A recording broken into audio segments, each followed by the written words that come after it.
Assalamualaikum warahmatullahi wabarakatuh. Halo adik-adik, gimana kabarnya? Baik kan? Masih semangat dong buat belajar vokasi mengajar?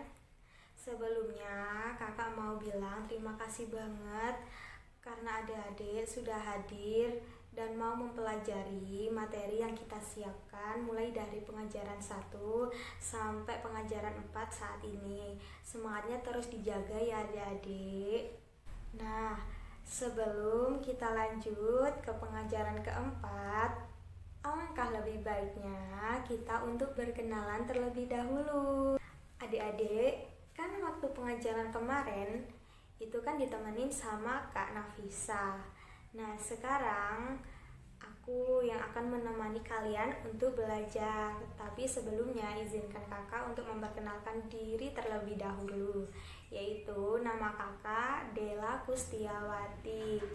Kakak juga dari vokasi mengajar. Salam kenal, kalian bisa panggil aku Kak Dela. Sebelumnya kakak mau tanya dong, kalian udah siap belum? Kakak mulai pengajarannya. Siap belum? Ayo jawab kakak. Gimana? Udah siap apa belum? Siap dong ya. Masa udah sarapan gitu nggak siap? Kalau yang belum sarapan, ya nanti ditunda dulu. Oke? Langsung aja yuk. Kita mulai belajarnya. Secepatnya kita mulai, secepatnya kita selesai.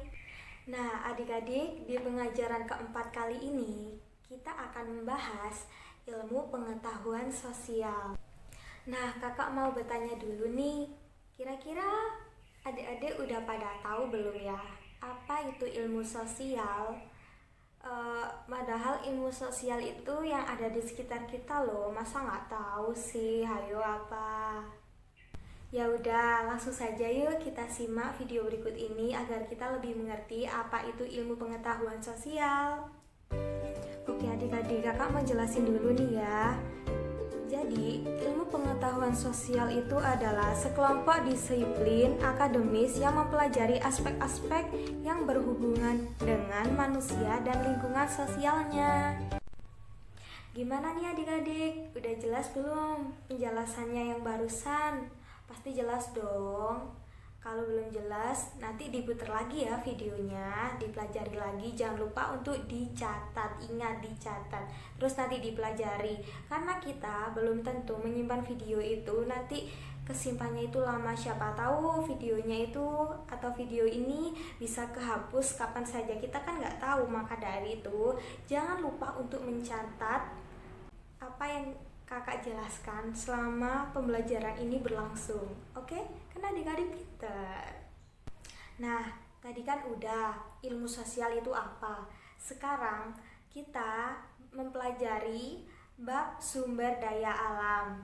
Kakak mau tanya lagi nih, adik-adik udah pada tahu belum sih sumber daya itu apa aja dan pemanfaatannya itu apa? Ayo, udah tahu belum? Kita cek video berikut ini. Sumber daya alam adalah semua yang ada di bumi secara alami yang digunakan untuk memenuhi kebutuhan manusia. Misalnya hewan, tumbuhan, gas bumi, minyak bumi, pasir, bebatuan, air, emas, batu bara, dan sebagainya. Sedangkan sumber daya alam menurut sifatnya ada dua, yaitu yang pertama, sumber daya alam yang dapat diperbarui adalah sumber daya alam yang dapat dipulihkan, baik alami atau buatan. Contohnya jagung dan padi dapat diperbarui dengan cara menanamnya. Yang kedua, sumber daya alam tidak dapat diperbarui. Sumber daya alam yang jumlahnya terbatas. Jika digunakan terus-menerus tanpa perawatan, maka akan habis. Contohnya emas dan minyak bumi. Jenis-jenis sumber daya alam juga ada dua. yaitu sumber daya alam hayati adalah sumber daya alam yang berasal dari makhluk hidup baik tumbuhan atau hewan. Contohnya ayam, sapi, kambing, padi, jagung, sayur-sayuran, buah-buahan. Yang kedua, sumber daya alam non hayati, yaitu sumber daya alam yang berasal dari benda mati. Contohnya air, angin atau udara, tanah, sinar matahari, hasil tambang, dan lain-lain. Nah, adik-adik, selain kita menjaga sumber daya alam, kita juga bisa memanfaatkannya loh untuk keseharian kita. Yang pertama, jagung dan padi sebagai bahan makanan pokok. Yang kedua, minyak bumi sebagai bahan baku kendaraan bermotor. Yang ketiga, emas digunakan sebagai perhiasan. Yang keempat, sapi dagingnya bisa kita makan dan kulitnya dimanfaatkan sebagai alat kesenian. Yang kelima, air biasanya bisa digunakan untuk memenuhi kebutuhan sehari-hari seperti minum, mandi, mencuci, dan lain-lain. Yang keenam, angin dapat digunakan sebagai penggerak kincir angin. Nah, gimana nih penjelasannya adik-adik? Pasti udah paham kan? Kalau nggak paham, ingat, diputar lagi videonya lalu dicatat agar bisa menjawab kuisnya nanti. Ya adik-adik. Bagi adik-adik yang belum mengerti tentang kincir angin, coba deh lihat video berikut ini. Apa saja yang akan kita bahas dalam materi ini? Yang pertama, sumber energi dari kincir air dan kincir angin. Yang kedua, cara kerja berputarnya kincir angin dan kincir air. Yang ketiga, manfaat dari keduanya dalam kehidupan sehari-hari. Kemudian yang keempat, persamaan dari kincir angin dan kincir air. Dan yang terakhir yaitu perbedaan dari kincir angin dan kincir air. Sebelum ke topik pembahasan, kita perlu ketahui dulu bahwa kincir adalah sebuah alat yang mampu memanfaatkan kekuatan alam untuk diubah menjadi kekuatan mekanik. Nah, apa saja contoh dari kincir? Beberapa contoh kincir diantaranya ada kincir air yang menggunakan kekuatan air dan kincir angin yang menggunakan kekuatan angin untuk menghasilkan kekuatan mekanik. Langsung ke topik pembahasan yang pertama, sumber energi dari kincir angin dan kincir air. Pada kincir angin, sumber energi yang digunakan adalah angin. Dan pada kincir air, sumber energi yang digunakan adalah air.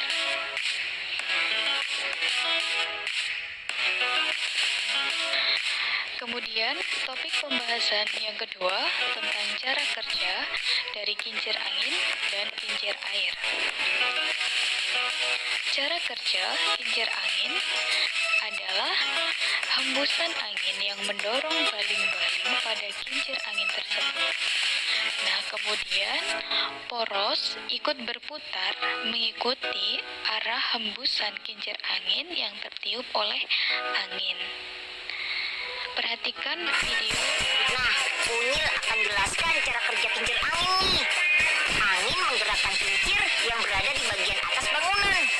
Energi gerak yang dihasilkan dialirkan pada turbin yang terletak di bagian bawah bangunan kincir.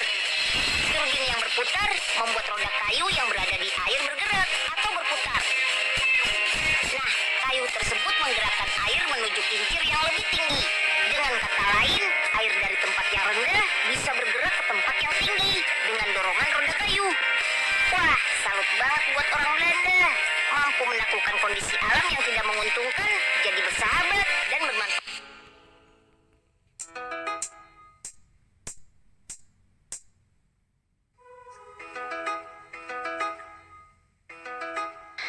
Kemudian, bagaimana cara kerja pada kincir air?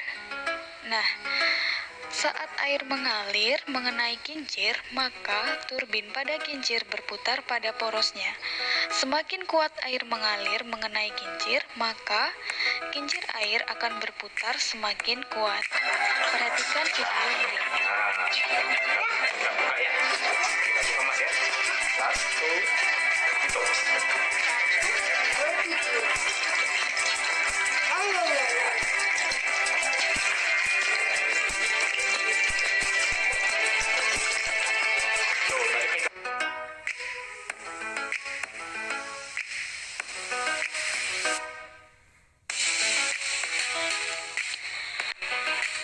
Topik yang ketiga, manfaat dari kincir angin dan kincir air.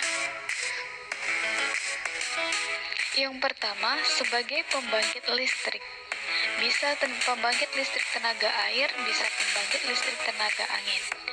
Yang kedua, membantu penyaluran air dalam irigasi. Kemudian sebagai objek wisata, membantu mengalirkan air, dan juga sebagai energi yang ramah lingkungan, serta membantu proses penggilingan padi. Yang keempat, persamaan. Persamaan dari kincir angin dan kincir air diantaranya tidak menghasilkan polusi dan hemat biaya listrik, menghasilkan listrik maupun kekuatan mekanik yang bermanfaat bagi manusia, dan bergerak karena adanya energi kinetik atau energi gerak. Yang terakhir, perbedaan dari kincir angin dan kincir air. Pada kincir angin, menggunakan tenaga alam berupa angin. Pada kincir air, menggunakan tenaga alam berupa air.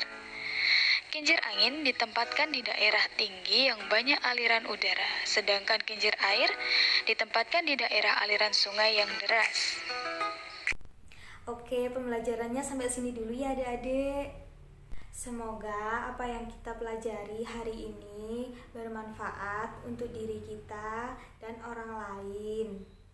Jika adik-adik sudah mengerti dan menerapkan apa yang kakak jelaskan tadi di lingkungan masyarakat atau di lingkungan sosial kalian, coba terapkan ke saudara-saudara kalian atau ke teman-teman kalian atau ke lingkungan yang ada di sekitar kita. Kita harus menjaga alam dan melestarikan alam, sebab hasilnya itu dapat kita manfaatkan. Nanti yang untung juga kita jika kita melestarikan dan menjaganya dan merawatnya. Oke adik-adik, ngerti kan? Oleh karena itu, mari kita rawat, kita jaga apa yang diberi Tuhan pada kita. Percuma dong Tuhan mengasihi kita untuk dimanfaatkan, tapi kitanya sendiri nggak mau menjaga apa yang diberi Tuhan untuk kita. Jadi adik-adik, ayo kita jaga lingkungan kita jaga apa yang di sekitar kita jaga apa yang diberi Tuhan untuk kita. Sebab hasilnya sendiri itu juga kita yang memanfaatkan. Kalau kita tidak menjaganya, siapa tahu Tuhan bisa mengambilnya loh, dan kita tidak mendapatkan pemanfaatannya itu. Dan jangan lupa ya adik-adik, selalu banyak-banyak bersyukur apa yang kita dapat, apa yang kita tuai saat ini. Sampai jumpa di pertemuan pembelajaran selanjutnya. Dadah. Sekian dari kakak. Wassalamualaikum warahmatullahi wabarakatuh.